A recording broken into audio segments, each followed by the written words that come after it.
So nakalitaw yung EPS indicator, tapos medyo matigas.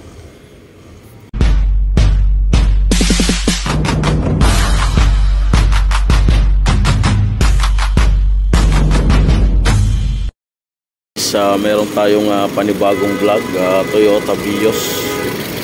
Yan. So lumilitaw yung EPS indicator. So kaya ngayon chinek natin yung fuse dahil meron din dito yan.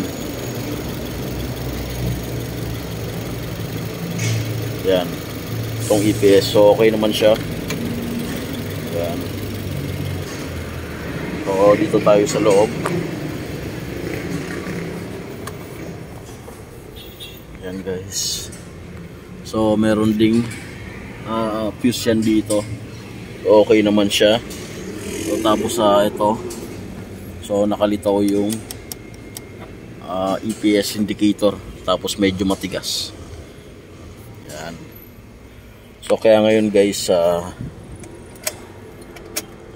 ni-scan yung nabasa. So ito kahit anong erase nito, so hindi talaga siya mawala. Yan. So kahit anong delete nito, hindi siya mawala, talagang meron talagang problema. Yan. So tingnan natin.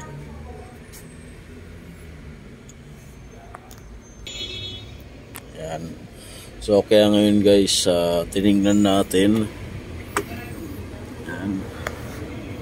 So ito yung nakakabit sa kanya.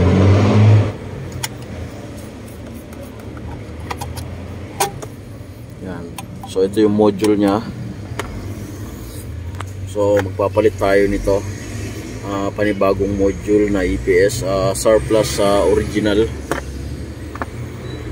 Ayan. So tatanggalin lang natin to para makuha natin.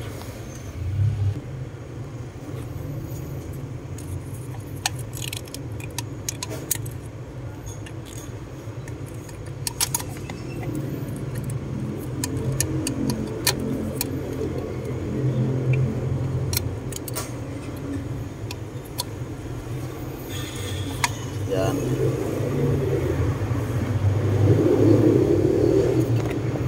So ito na yung pamalit natin. Yan. So magkaparehas lang.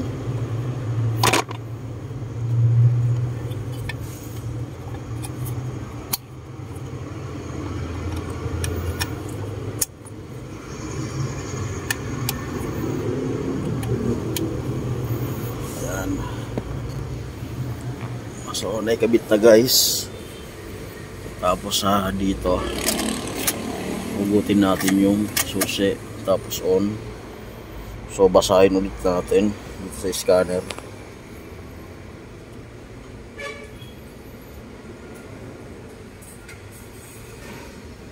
Yan guys. So kung makita nyo, ni-scan ko ulit. So kinabit ko na yung pamalit nating EPS. So nawala na yung fault code nya. Yan. So tingnan ulit natin. So talagang sira yung module. Yan. So ito guys, tingnan natin, start natin kung mawala ba talaga yung EPS na yan. Yan. So nawala na yung EPS indicator, tapos lumambot na rin yung manibela. So kanina talagang matigas to.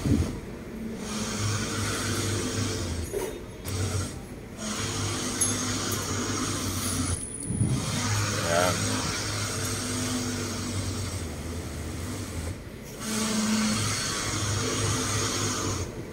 Okay na.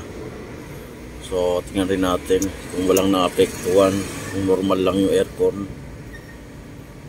Yan, normal naman siya. So hindi naman nagbabago.